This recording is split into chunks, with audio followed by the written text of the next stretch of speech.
ஜனநாயகனுக்கு எதிரா ஏகேவா? ஏகேவிஎஸ் விஜய் மீண்டும் mass clash. எப்படி தெரியுமா?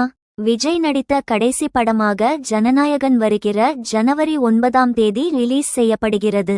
வழக்கமாக விஜய் படம் என்றாலே பல 100 கோடி ரூபாய் வசூலை அள்ளும் என்பதே கோலிவுட்டின் எதிர்பார்ப்பாக உள்ளது. கடந்த பல ஆண்டுகளாகவே அவரது சுமாரான படங்கள் கூட பெரிய அளவில் வணிக ரீதியான வெற்றியை பெற்று வசூலை அள்ளியிருக்கின்றன.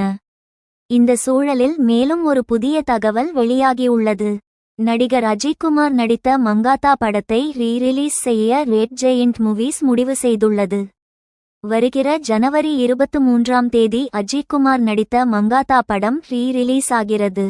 இயக்குனர் வெங்கட்பிரபு இயக்கத்தில் அஜித்குமார் நடித்த 50வது படம் இது. இது ஏகே ரசிகர்களுக்கு மிகவும் பிடித்தமான ஒரு வெற்றி படமாகும்.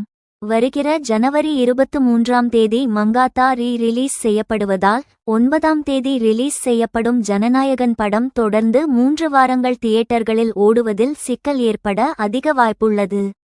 நேற்று ஈரோட்டில் தவேக கூட்டத்தில் பேசிய நடிகர் விஜய் திமுகவை தீய சக்தி என்று விமர்சனம் செய்த நிலையில் ஜனநாயகன் படத்துக்கு இப்படி ஆளுங்கட்சி தரப்பில் நெருக்கடி தருவதாக ஒரு தகவல் பரவி வருகிறது.